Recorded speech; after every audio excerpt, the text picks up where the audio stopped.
So, tayo po ngayon ay magpasimula sa ating pong talata na ating babasahin. At kung kayo po ay mayroong Biblia, kayo po ay samahan niyo po ako sa pagbabasa diyan sa aklat ni Mateo, chapter 16, verse 26. So, ating pong basahin po yan sa Tagalog. Yan. So, sabi po dito, sapagkat ano ba ang mapapala ng isang tao? Makamtan man niya ang buong daigdig, ngunit mapapahamak naman ang kanyang sarili. Ano ba ang may babayad ng isang tao para mabawi niya ang kanyang buhay? Pagpalain po tayong lahat sa pagkabasa po ng kanyang salita at tayo po ay dumulog panandali sa ating Panginoon. Panginoon, minsan pa po sa oras na ito, dalangin ko na patuloy ka po na manguna sa buhay namin. Patuloy mo po kaming pangunahan sa oras na ito sa aming pag-aaral.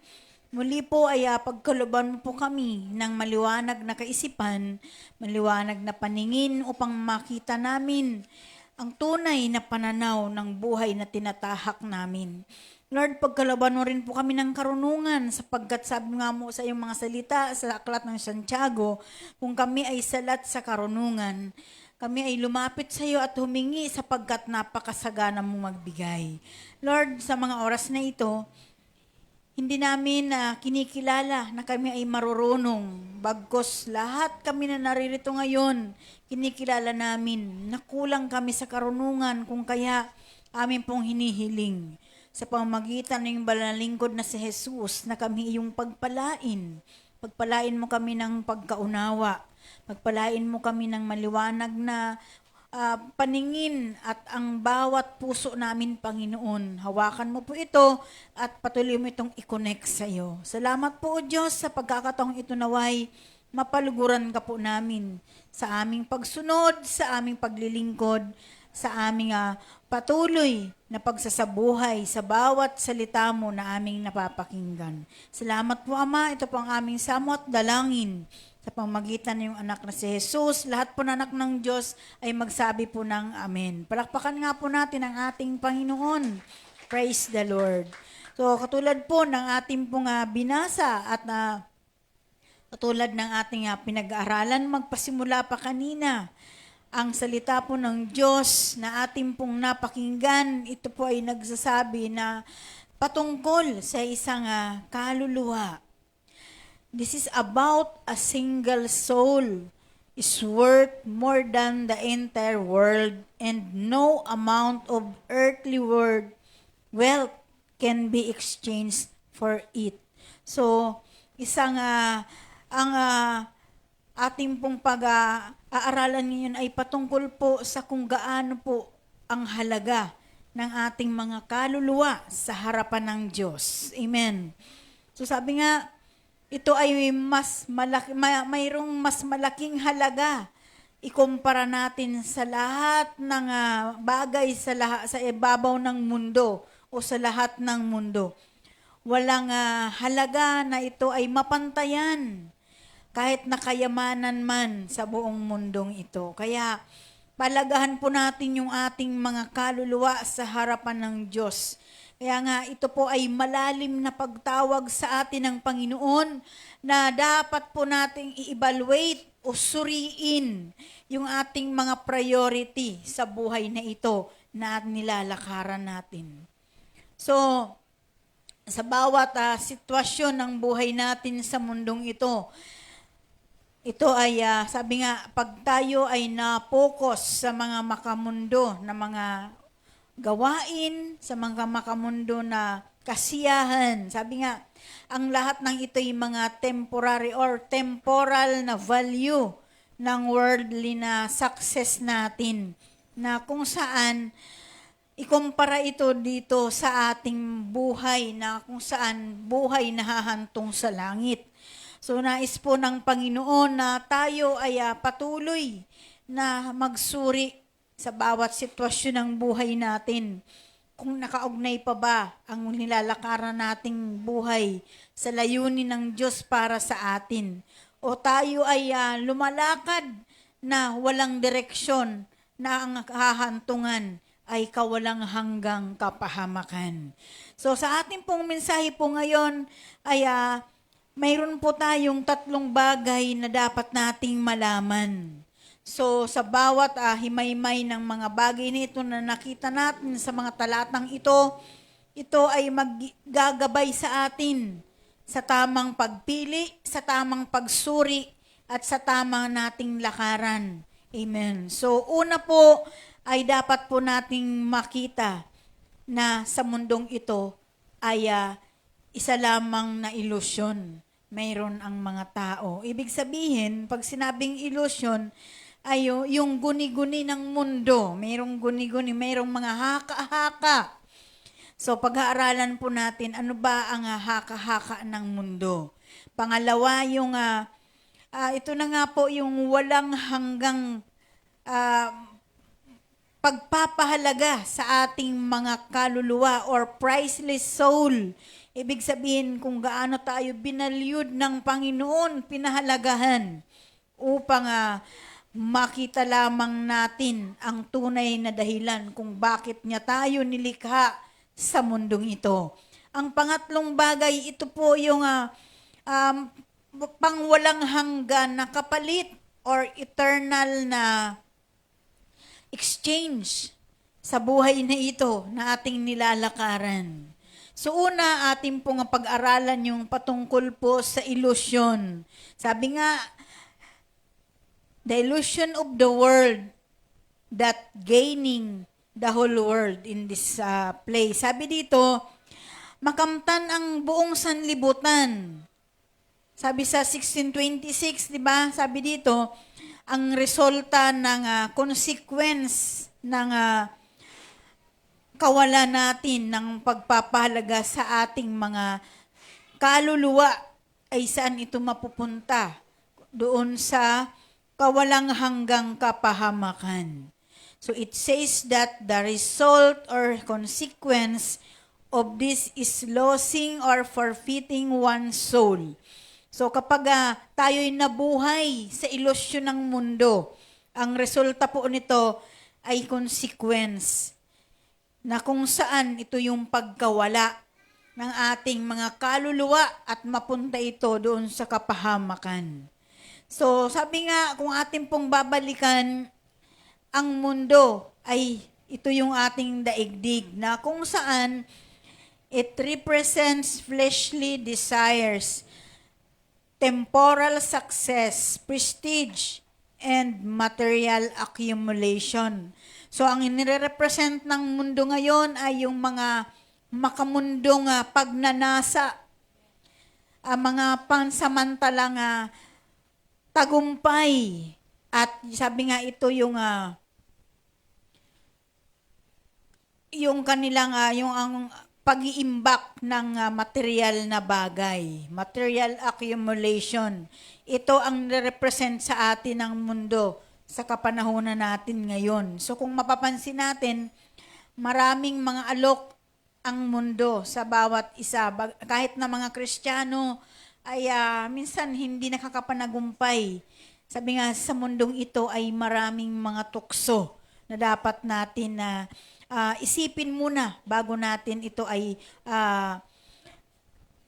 i-apply o patulan sa ating buhay. So yung ating flesh na desire, yung mga makalaman nating pagnanasa, maraming mga makalaman na pagnanasa, yung pangsamantalang tagumpay. Amen. O yung katanyagan. Yan. So, gusto mong maging tanyag ka, kapalit ng mga bagay na makamundo. At gusto mo naman na makaipon ka ng maraming mga material na bagay, kapalit din ito ng mga makamundong pagdidesisyon.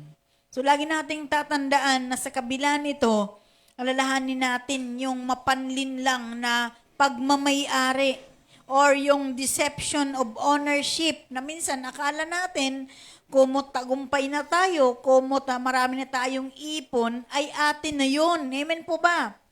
Even if one could possess and enjoy every single worldly treasure, it is inherently limited by time. So kahit man daw po yung ating mga hawak-hawak o tinatangkilik na at sabi nga yung ating mga kung saan yung napupunta yung ating mga kasiyahan na ikinatutuwa natin ng mga bagay na pangsamantala, yung mga kayamanan na pansamantala. Ito, bagamat ito po ay naipapamana, pero lagi nating tatandaan, limitado lamang ang oras natin dito.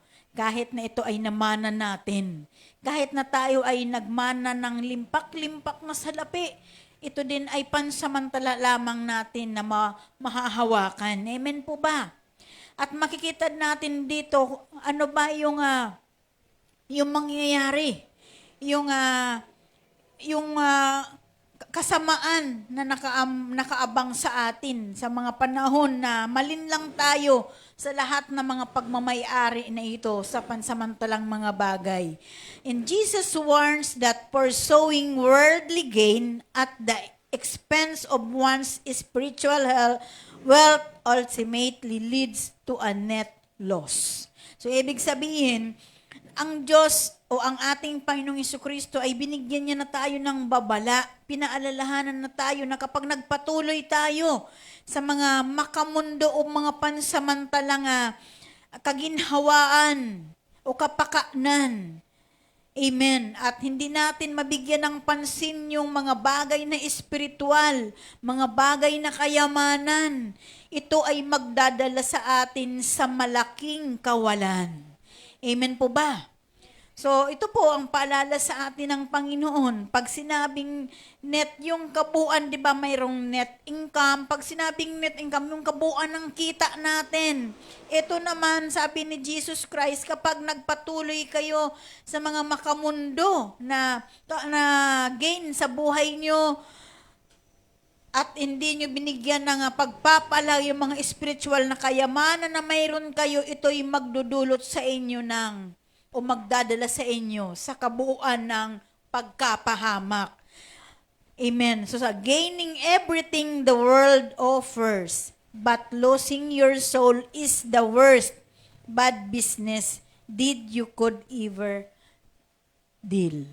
So hindi nga, sabi nga, kung sa negosyo, kapag pinagpatuloy natin ito, sa espiritual, pag kinumpara natin sa espiritual, kung sa negosyo ay hindi maganda ang dating.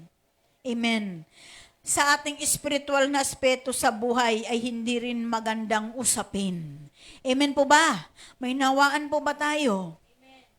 So, kung titingnan na lang natin kung gaano kahalaga yung ating mga kaluluwa. Pangalawa natin na dapat na unawaan, maintindihan, ito po yung pagpapahalaga or the valuation of forfeiting the soul. Ibig sabihin, pag sinabing valuation, yung priceless na soul, yung hindi mababayaran, cannot be paid for, hindi matutumbasan, cannot be equated. Or hindi, kumbaga, yung spiritual na damnation, ibig sabihin, yung kaparusahan na walang hanggan.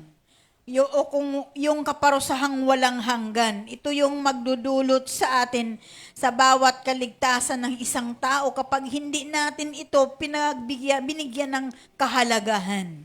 So sabi nga, pag sinabi ng valuation of soul, it shows that the worth or importance of one's object. So, ibig sabihin, kahit na tayo, dapat natin na evaluate or evaluate yung ating mga kaluluwa. Pahalagahan natin yan. Baka tayo isang araw, makita na lang natin, malaki na pala yung nawawala sa atin.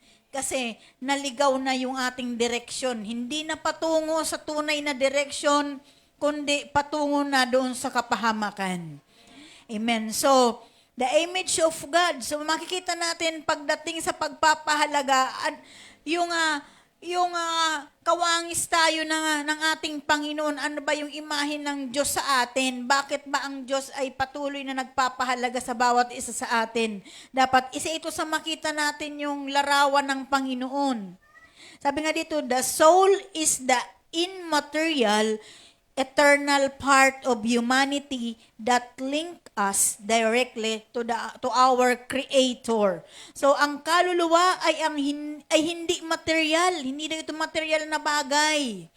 Walang hanggang bahagi ito ng sangkatauhan na nag-uugnay sa atin ng direkta sa lumikha sa atin. Ito yung ating isang bahagi sa buhay ng tao. Kung bakit ang tao ay buhay dahil mayroon siyang kaluluwa, may katawan at mayroong espiritu. Ang kaluluwa ay isang bahagi ng human being na tatlo. Yung spirit, body, spirit, and soul. Yung katawan, yung alagaan sa bahagi ng isang katawan natin. Amen po ba? Praise the Lord. So dahil iyan yung nag-uugnay, iyan yung dumudugtong upang makarekta tayo o naging hangin pa. So ganun din yan sa ating espiritu. Yung espiritu natin, kapag napabayaan natin, hindi tayo makakonect sa nagbigay sa atin ng buhay. Amen po ba? Kaya mahalaga po kung gaano kahalaga, makikita natin kapag pinahalagahan natin ang ating kaluluwa, makikita natin doon yung image ng Panginoon. Kung ang Diyos pinahalagahan tayo, how much more tayo na tao na hindi natin pahalagahan yung ating mga sariling kaluluwa. Amen po ba? May natutunan po ba tayo? Ayan. So, at titingnan din natin dito sa ating pagpapahalaga sa ating mga kaluluwa ay yung supreme worth or yung sukdulang halaga. The highest level of value. Ibig sabihin, napakataas ng halaga natin sa paningin ng ating Panginoon. Jesus places an infinite value on the soul, making it worth more than the sum of all earthly wealth combined. Kahit daw pagsamasamahin yung mga makamundong kayamanan, hindi pa rin ito matutumbasan yung sabi nga yung highest level ng value ng Panginoon para sa ating kaluluwa. Ito'y sabi nga, ibinigay ni Jesus yung walang hanggang halaga sa bawat kaluluwa ng kanyang mga nilikha. Ipinakita nito para sa Diyos ang buhay at ang espiritu ng tao ay higit na mahalaga kaysa kahit anong kayamanan o material na bagay sa mundo. Amen po ba? Hello? Praise God. So, ito dapat yung nakikita natin sa pagbibigay ng Lord ng pagpapahalaga sa atin, yung compassion sa atin ng Panginoon. And then, ano ba yung makikita pa rin natin dito, yung trahedya ng pagkawala kapag pinabayaan natin yung kapahamakan, yung kapahamakan ng mga nasira na buhay na hindi nakaugnay sa harapan ng Diyos. Amen po ba? It implies that a person can lose their own soul through neglect, misplaced priorities, or sinful living. So ipinapakita po dito ng isang tao, pwedeng mawala yung kanyang sariling kaluluwa sa pamamagitan ng kanyang pagpapawalang bahala, pagpapatubay-tubay. Hindi siya mapag-alaga sa kanyang sariling kaligtasan. Amen po ba? Yung manyana habits ay okay lang, hindi pa naman darating ang Panginoon sa kanilang ako susunod. Amen po ba? Minsan tayo, kapag nasasarapan tayo sa pagsuhay, sinasabi natin, kaya diyan lumalabas yung pagiging, yung pagkakaroon ng manyana habit. Sabi nga, isa sa mga kultura ng Pinoy ay yung mayroon siyang manyana habits. Yung mayana, mamayana. Kahit sa mga literal, kahit na sa mga bata, mamaya na. O mamaya na, saka na lang ako susunod. Yung saka na lang na habit. Saka na lang, hindi pa naman parating ang Panginoon. Hindi pa naman magugunaw ang mundo. Amen? Di ba po, mas masarap na mas maaga, the more na mas maaga na maghanda na natin yung ating mga kaluluwa. Amen? Whatever happens. Amen po ba? Sapagkat kahit ipunin natin yung pinaghihirapan natin sa mundo, kahit 50 years na serbisyo natin, makaipon tayo ng kayamanang pangsamantala, hindi nito mapapantayan yung kaluluwa ng isang tao. Lagi nating tandaan, bawat isa sa atin, mayroon lamang tayong isang kaluluwa. Kaya yung kaluluwa na yan, kapag hindi mo yan iningatan, yung kaluluwa mo mismo, malaking kawalan sa'yo. Hindi ka makakonek sa langit. Hindi ka makakonek sa nagbigay ng buhay sa iyo. Kasi wala kang kaluluwa. Ang kaluluwa mo ay mapupunta doon sa impyerno. Amen po ba? May natutunan po ba tayo? Hallelujah. So ito yung makikita natin, yung kapahamakan na masira ang kaluluwa ng isang tao. Kaya kung mapapansin natin, bakit mga walang kapaguran tayo na pinagpapaalala, kung tutuusin, ito yung oras na masarap mag-siesta, masarap magpahinga. Kahit na mainit, masarap ipikit ang mata. Pero hindi pwede. Bakit? Kailangan natin na magturo, kailangan natin na magbigay kalakasan para sa ating kapwa. Nang sa ganun, sila man din ay hindi mapahamak. Kaya kapag mayroon kayong alam na paraan patungkol sa hindi ikakapahamak ng kaluluwa ng isang tao, huwag kayong mahihiya. Huwag niyong kahihiya na i-share ito sa kanila. Bakit? Kapag ginawa niyo yan, baka dumating ang panahon na ikahiya din kayo ng nagbigay ng buhay sa inyo. Amen po ba? Praise God. Sabi nga, ang isang tao ay maaring mawala ng kanyang sariling kaluluwa sa pamamagitan ng kapabayaan, maling prioridad o makasalanang pamumuhay. Kapag mali ang priority natin sa buhay na ito, baka madin lang tayo, lagi nating tatandaan, di ba sabi dito sa una nating pinag-aralan, iwasan natin yung mapaglinlang na ownership, deception of ownership, na akala natin lahat na pinagpapagura natin, atin yan. Kasi tayo yung nagpapago, di ba? Pero ang katotohanan, yung katawan natin, kailangan lang natin yan na igawa, ikilos, pero ang totoo, ang Diyos lahat ang pinagmulan kung anong mayroon tayo ngayon.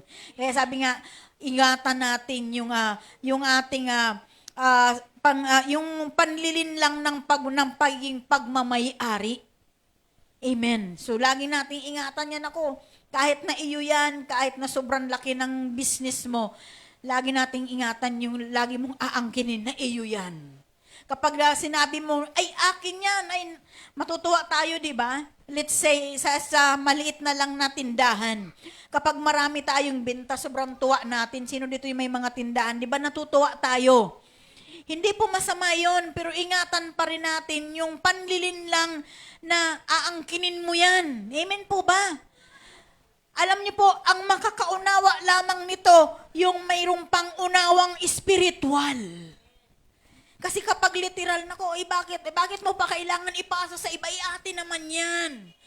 So no, kapag meron tayong spiritual understanding, yung mindset natin, nakaplano sa priority ng Diyos para sa atin, madaling intindihin, whatever we possess.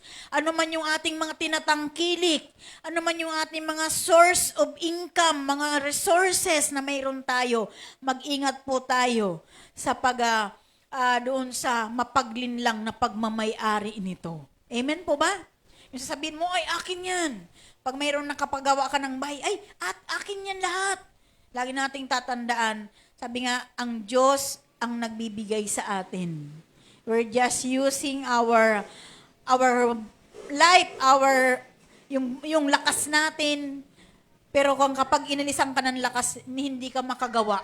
Tandaan po natin, kapag inalisan tayo ng Diyos ng lakas, hindi tayo makalakad, hindi tayo makapaglaba, hindi tayo makapagluto. Kasi ang Diyos lamang ang pinagmulang. Overall, ang Diyos talaga ang nagbigay ng lahat ng bagay sa atin. Kaya ingatan daw po natin yun. Yung deception of ownership. Yung nalilin lang tayo. Oo nga pala Akin nga pala yan.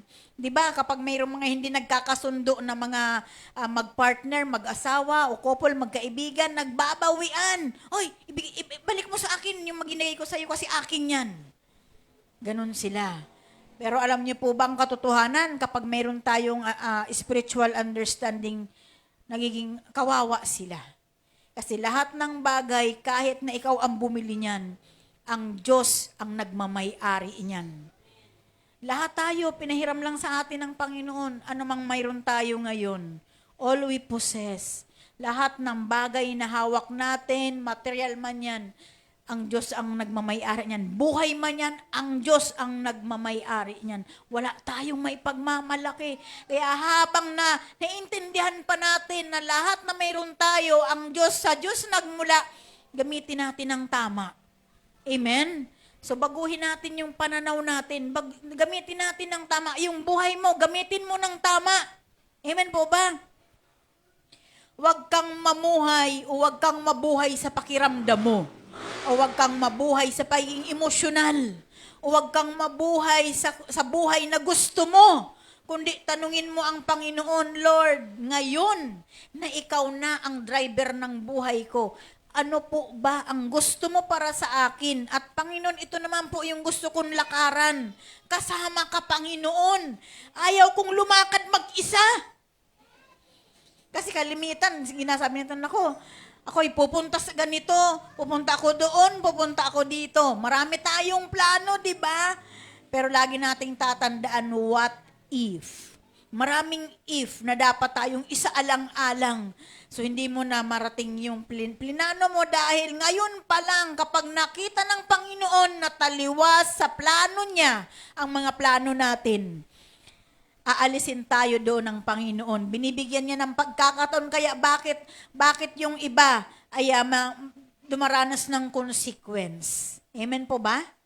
Kasi binibigyan sila ng pagkakataon ng Diyos na mula doon sa consequence na yun, hindi yun parusa. Ayun ay isang paalala na mahal tayo ng Diyos. Bakit? Sa sitwasyon na mayroon tayong pinagdadaanan, pagsubok man yan, sakit man yan, mayroon tayong pagkakataon na makapagbalik o makapanumbalik sa ating Panginoon na siyang dumating ang panahon sa buhay nila, nakakapanumbalik sa Panginoon, nawala na sila. Yun yung sinasabi na kabuuan ng nawala sa kanilang buhay. Nawala na yung physical, nawala pa yung kanilang nawala pa yung kanilang kaluluwa. Hindi nakapanumbalik sa Diyos yung kaluluwa, kundi nahulog na rekta doon sa dagat-dagatang apoy. Kasi hindi nagkaroon ng pagkakataon na magsisi sa lahat ng mga kalikuan sa buhay. Amen po ba? Kaya lagi nating tatandaan, wag lang kayo yung hindi kumot pumupunta lang kayo tuwing linggo, ay okay na yun. Wag kayong mabuhay doon sa pagiging okay. Dapat araw-araw nilalakaran natin yung tamang direksyon ng buhay. Kasi naniwala ba kayo, kapag malayo kayo sa Panginoon, kapag malayo ang presensya ng Diyos sa atin, o kusa tayong lumalayo, lahat ng bagay ay hindi nakukumpleto yan kung wala ang Diyos. Maraming mga calling. Amen. Maraming calling. Yung iba nga dyan, hindi ka nakakapanagumpay Yung iba dyan uma-attend na ng gawain, may napapakinggang tinig, may paalala, may pagtuturo, may pagmamahal, may pagtutuwid, pero ano nangyayari? Ay, okay lang yan. Yun yung sinasabi, mamaya na. Saka na lang ako, ikailangan ko kasi itong gawin kasi hinahanap ng aking katawan. Yun yung iba, di ba? Ang sabi nila, ay saka ko na lang ititigil. Itong ginagawa ko. Ang sabi ni yung iba, sabi nila, sa paninigarilyo, yung sigarilyo daw ay bitamina sa kanilang katawan. Pero kabaliktaran, kapahamakan. Bakit? Ang totoong bitamina ng ating katawan ay ang salita ng Diyos. Bakit? Iyon yung magbibigay sa atin ng buhay upang tayo ay lumago, lumakas, tumatag yung ating pananampalataya. Nang sa ganun, mawala tayo doon sa pagiging luma at maibalik tayo ng Panginoon, mapanumbalik tayo ng Diyos sa relasyon natin sa Kanya. Amen po ba? Kaya huwag kayong naniniwala na kapag ikaw ay nasanay sa isang bagay na kinasanayan mo na, ayun na yun talaga yung buhay mo, hindi totoo yan. Maniniwala pa ako, kapag nasanay ka sa presensya ng Diyos, buhay mo na yon. Amen? Kapag nasanay ka sa panalangin, buhay mo na yon. Bakit? Nagbibigay yun sa iyo ng lakas. Nag-i-empower yan sa atin. Amen po ba? Pero kung yung kinasanayan mong bisyo, hindi mo mabitawan, hindi totoo yun. Alam mo ba kung anong tawag doon? Kayabangan. Pagpapaimbabaw. Saan ka nakakita ng sigarilyo ay na ginagawang bitamina? Hindi pa kasi nararanasan yung napupudpud na kuko sa paa dahil bunga yun ng kanser sa paninigarilyo. Hindi pa nararanasan yung pagkabutas ng baga. Yung iba dyan, wala ng baga. Lungs. Amen po ba? Kaya pinagpatuloy natin yan, pinagpatuloy nyo yung ganong mga sitwasyon sa buhay nyo. Kayo yung nagdadala ng inyong kaluluwa sa walang hanggang kaparusahan. Hindi kayo makakakunik sa nagbigay ng buhay sa inyo. Kawawa naman. Amen po ba? So napakalinaw. Malinaw po bang ilustrasyon natin? Malinaw po bang kapag kaunawa natin, na kapag pinabayaan natin at neglect natin ang ating mga kaluluwa, mapupunta tayo sa kapahamakan. Amen po ba? So, wag nating hayaan na mapunta tayo sa walang hanggang kapahamakan. So, ngayon ay ating pong titingnan yung pangatlo na nakita natin dito sa pagpapahalaga ng Diyos sa ating mga kaluluwa. Yung evaluation or pagsusuri ng ating mga sariling kaluluwa. Amen? Sabi nga, sapagkat ano nga ba ang mapapakinabang ng isang tao kung makamtan man niya ang buong sanlibutan at mawalan siya ng kanyang sariling kaluluwa. Dapat mayroon tayong evaluation sa sarili natin. Kapag tayo nandoon sa buhay na hindi nakaugnay sa Diyos, dapat mayroon sa bandang huli, dapat sinusuri natin yung buhay natin. Ako ba ay nakaugnay sa Panginoon yung lahat na ginagawa ko? Amen. So ano ba yung maibibigay ng tao bilang kapalit ng kanyang kaluluwa? So kahit na tayo, hindi natin kayang palitan yung kaluluwa natin. Amen? Hello? Kasi wala na tayong magagawa kapag yung ating kaluluwa ay napunta doon sa walang hanggang kaparusahan. Sabi nga, ano nga ba ang mapoprofit natin? Ano ba yung maging pakinabang natin kapag napahamak yung ating kaluluwa? Ito yung mangyayari sa atin. Irrecoverable loss. Pag sinabing irrecoverable, hindi na marirecover kahit na kailan. Amen po ba? Once the soul is lost, there is nothing in this universe, no amount of money, power, or achievement that can buy it back or redeem. Yan. Pag sinabing irrecoverable loss, walang, sabi nga, kapag nawala ang kaluluwa ng isang tao, o kaya ito'y napahamak, kahit na bagay sa buong mundo, kahit pagsamasamahin man yan, kahit na lahat ng halaga ng ating kayamanan, pera man yan o material na bagay, kapangyarihan o katanyagan, hindi na mapapanumbalik, hindi na muling matutubos ang kaluluwa ng tao. Amen po ba? So, dapat natin ingatan na maayos yung ating mga buhay. Amen. Kaya sabi nga doon sa 16:25 ng Matthew, ano man sabi doon? Sapagkat ang sino mang nagnanais na iligtas ang kanyang buhay ay mawawalan nito. Amen? Kasi minsan akala natin, kaya natin yung ating mga sarili. Ngayon, wala pang nararamdaman, okay lang, ang dami-daming ginagawa. Kahit saan. Kahit saan niya sila pumupunta, pero hindi naman nila nakikita yung direksyon. Kaya nakakaawa po yung mga tao na walang direksyon ang buhay. Punta dito, punta doon. Mayroon niya akong kakilala. Kakilala ko lang. I don't need to mention the name.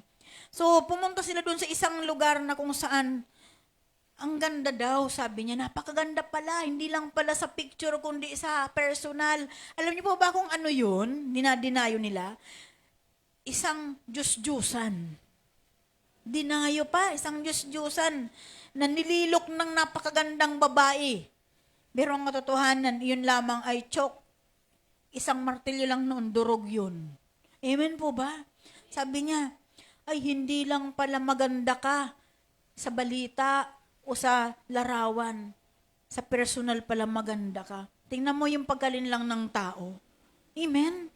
Kaya sabi nga, habang tayo mayroon pa tayong pagkaalam, habang tayo mayroon pa tayong pagkamalay sa katotohanan na may bahagi natin kung gaano kahalaga ang buhay ng isang kaluluwa na wag lang siyang mapahamak. Amen po ba? Kita mo nga ang kapalit.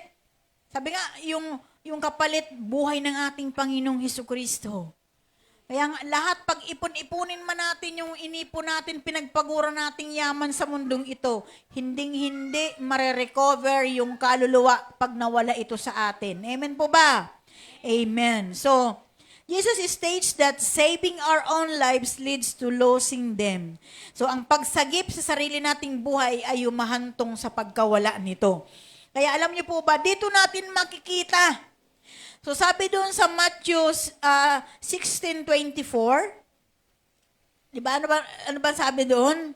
Sa 16:25 na, sabi nga, sapagkat ang sino mang nagnanais na iligtas ang kanyang buhay ay mawawalan nito. Dito natin ngayon, dito tayo ngayon magkaroon ng pagsusuri sa ating mga buhay. What is the cost of discipleship? Ano ba, gaano ba kahalaga yung pagtuturo sa atin na maunawaan natin na magkaroon tayo ng pagkamalay sa kung paano natin alagaan yung ating espiritual na aspeto ng buhay, yung ating patutunguhan papunta sa langit at yung ating pag-iingat sa ating mga kaluluwa na wag mapunta doon sa dagat-dagatang apoy. So, dito natin ngayon na ma-evaluate. Oo nga naman, napakahalaga talaga na mayroong nagtuturo. Kasi kung walang magtuturo, wala tayong maintindihan. Amen. Ang nakakalungkot dahil mayroon ng napakinggan na salita ng Diyos, may nagpapaalala na, pero ang tenga nananatiling sarado. Bingi. Bakit? Kasi maraming distraction sa buhay niya. Hinahayaan niya na bingihin siya ng demonyo para magkaroon siya ng pagtitiwala na ang Diyos-Diyosan ay tunay na Diyos. Amen po ba? Kaya dapat kung naunawaan lang ng isang tao na mahalaga ang mga tagapagturo. Kasi ang tagapagturo, sila yung naging guide natin. Alam niyo po ba, hindi kami makakarating sa pagiging pastor, sa pagiging leader niyo kung walang nagturo sa amin. Kaya napakahalaga ng pagtuturo. Napakahalaga ng paghanda sa atin. Napakapalad natin na kay Kristo. Bakit? Ngayon pa lang, nandito tayo sa literal na world, pero piniprepared tayo para mapunta tayo sa walang hanggang kagalakan, sa walang hanggang direksyon ng Panginoon na buhay na walang hanggan. Amen? Kaya dapat makita natin dito, evaluate natin. Mahalaga ang may nagtuturo. Mahalaga ang mayroong tagapagturo. Mahalaga ang may pastor. Amen po ba? Kasi kung wala tayong pastor, walang magtuturo sa atin. Ang resulta sa atin, lahat tayo mapupunta sa kambingan. Amen po ba? Kasi sabi nga, kapag may pastor ka, ibig sabihin, mayroon kang susundan. Amen? Kaya ang isang pastor, hindi siya pwedeng tawaging pastor kung walang tagasunod. Amen po ba? Kung walang sumusunod. Kaya lagi niyong tatandaan, bakit mayroong mga tupa na kung saan mayroon dito, mayroon doon, kasi walang pastol. Amen po ba? Naalala ko, doon sa parting sa parting Dabilan, ang daming baka. Alam niyo ba yung baka? Yung baka na buhay. So, ang dami-dami nila. Nakita ko doon nun, paakyat din sila doon. Wala silang, mayroon silang sinusundan na kulay itim na baka. So sabi ko doon sa mga kasama ko, nasaan kaya ang pastol nito? Kasi umaakyat sila, sunuran sila nasa right hand sila na nasa right up direction sila. Paakyat doon sa inaakyatan natin. Ang dami. Siguro mga 15 na baka. Sabi ko, sino kaya ang leader nito? Baka itong itim na baka kasi lahat puti yung baka. Isa lang yung itim. Amen? Hello? Tayo, kung wala tayong pastol, walang susundan. Ang labas natin, baka mayroon sa bakahan, mayroon sa kambingan, baka hindi lang, kung sa pagdating ng Panginoon, gagawin lang na 2 grupo yung mapupuntahan ng kanyang mga tinubos, matuwid man o masama may pupuntahan, baka kapag wala tayong pastol, magiging 3. Amen po ba? Kasi walang direksyon. Kaya dito natin evaluate yung buhay natin. Napakalaga ng mayroong nagtuturo, may naunawaan tayo. Amen. Alam niyo po ba, nung nakaraang linggo, there is somebody na nag-testify siya na backslider in heart yon. Sabi niya, naunawaan ko ngayon na panahon na para hindi na ako magpatubay-tubay sa buhay ko. Amen. Kasi alam niya na ngayon, baka sakali ka, di ba, nung linggo yung mensahe, the parable of the sheep in the goat. So baka mamaya, hindi ko pala alam, papunta na pala ako sa kambingan. O baka mamaya, nandun naman ako sa tupahan.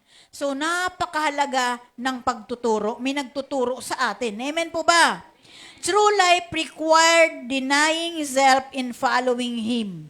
Ang totoo daw po na buhay kay Kristo ay nangailangan ng paglimot sa sarili at susunod na sa Kanya. Hindi naman ibig sabihin na totally natin nakalimutan yung ating mga sarili, kundi atin lamang na iwanan yung ating mga lumang gawi. Amen po ba? At haharap tayo sa pagbabago na kung saan ito yung pagsunod natin sa tunay na Diyos. Ang tunay na buhay ay nangangailangan ng pagtatwa sa sarili at pagsunod sa Kanya. So sabi, ito ay base po dito sa sinabi po ng ating Panginoong Hesukristo sa kanyang pagtuturo. Sabi diyan sa 16:24, di ba? Where He called His disciples and says, talikuran ang sariling kagustuhan at unahin ang kalooban ng Diyos. Yan. So yun yung ibig sabihin ng we must deny ourselves. Talikuran natin yung ating mga sariling kagustuhan at sumunod tayo sa kalooban ng Diyos. Amen po ba? Kaya tayo, mag-ingat po tayo sa pag-unawa natin sa bawat himay-may ng salita ng Diyos. So, makikita natin dito yung pangwalang hanggan na pananaw na kapalit ng mga bagay na pinahalagahan natin. Nung nakita natin, na-evaluate natin, napakahalaga na may nagtuturo sa atin. Kasi kung walang nagturo, hindi natin maunawaan ang tunay na kahalagahan natin sa harapan ng Diyos. Amen po ba? Investing our time and energy into treasures that do not perish or rust. Amen? Sabi dito, yung paglalaan natin ng ating mga panahon at lakas sa mga kayamanang hindi nasisira o kinakalawang man. Sa halip, mag-impok tayo ng kayamanan sa langit, dooy walang naninirang, insekto, at kalawang, at walang makakapasok na magnanakaw. Amen po ba? Doon tayo mag-impok ng kayamanan sa langit. Habang iniingatan natin yung ating mga kaluluwa, ay samahan natin ng ating mga mabubuting gawa, paggawa sa ubasan ng Panginoon. So, paano natin ito may apply sa ating mga sarili? Evaluate natin kung saan ba natin ginugugol yung oras natin, yung lakas natin, yung mga resources natin. Amen. Kasi baka mamaya umuubos tayo ng mas malaking halaga doon sa mga bagay na walang kabuluhan na magbubunga ng kapahamakan kaysa doon sa mga bagay na may kabuluhan pero magbubunga naman ang buhay na walang hanggan. Amen. Kaya alam niyo po ba, suma total ang naunawaan ko po dito sa mensahe ng Panginoon sa atin pagdating sa pagsusuri. Napahalagahan talaga natin yung ating kaluluwa. Ingatan natin kung saan natin ginagamit yung ating oras, yung ating lakas. Amen po ba? yung ating mga resources, maging sa ating mga pagtatanim. Amen? Sa bawat pagtatanim natin, we'll see to it na yung ating pagtatamnan ay matabang lupa, may pakinabang. Amen po ba? So, spiritual po yun na pananalita. Sa pagdating po sa literal, sa ating pong mga commitment, lagi po nating pipiliin yung ating pagkukumit na ikukumit natin sa tama. Amen po ba? Na itatanim natin sa tamang taniman. Kapag kayo nag-invest ng inyong resources sa kaharian ng Diyos, kayo'y mag-aani ng buhay na walang hanggan. Amen? Kapag kayo nag-invest ng mga resources nyo sa walang hanggan o walang kabuluhang mga bagay, mag-aani po tayo ng kapahamakan. Mayroon akong isang kwento na napakadami, napakahaba ng kanyang taon sa pagtatrabaho. Nagpasimula siya na nag-aral mula pa 7 taong gulang. Nakatapos siyang mag-aral 22 years tapos na siyang mag-aral. After 22 years tapos na mag-aral, pumasok yung pa 23rd year niya sa buhay niya. Nagtrabaho na siya. Marami na siyang ginawa, marami na siyang napasukan at kumita na siya ng malaki. Umabot pa yung kanyang life ng hanggang 56 years old. Doon sa mula 23 hanggang 56, so ilang taon yun na trinabaho niya ng itrinabaho at nakaipon siya ng malaki. Amen? Dumating yung panahon na humarap na siya sa Panginoon. Sa pagharap niya sa Diyos, lahat na kanyang naipon, lahat ng mga resources niya, lahat ng mga tinatangkilik niya, wala siyang nadala kahit na isa. Yun ay inaipamana niya. Sabi nga, yung mga pangsamantalang bagay na mayroon tayo, na ipapamana natin, pero mayroon yan na limitadong panahon. Yung ating pagpapasahan, limitado rin yung panahon niya dito sa lupa. Amen po ba? Kaya yung ating mga pag-aari, may limitasyon din yan sa kung paano natin yan hahawakan o ihahandle.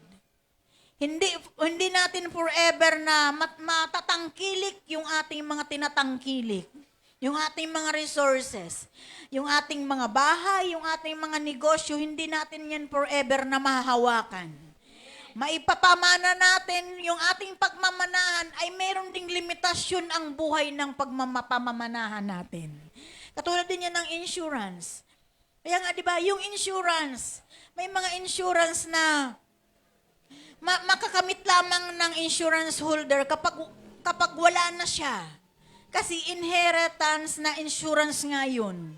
So, ganun din, yung insurance na yun, hindi rin niya yun forever na mahawakan, na pag-iwanan ng insurance na holder.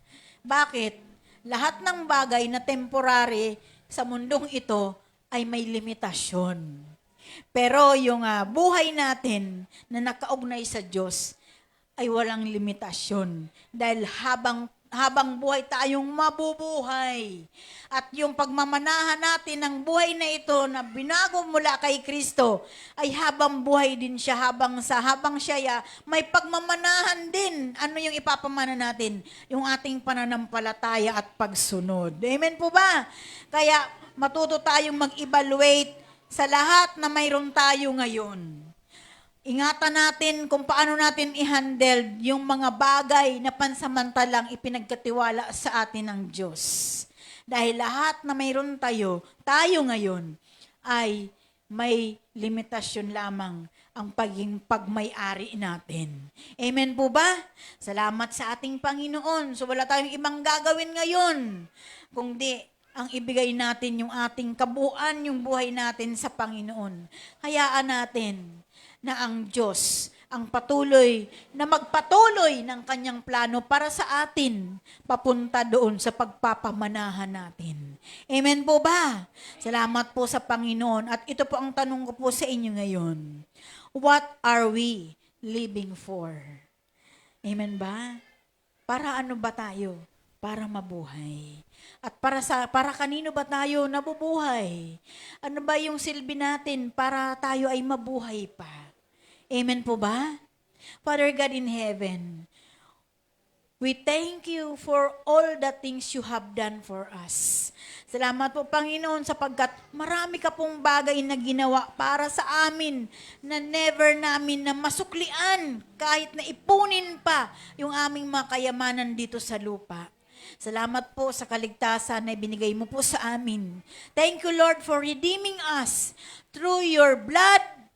Kami, Panginoon, ay tinubos, Panginoon, mula doon sa sumpa ng kasalanan. Kaya sa pagkakataong ito, O Diyos, nawa ang mensahe mo para sa amin, hindi lang ngayong araw, kundi sa mga susunod pa, ay patuloy namin na maging gabay, maging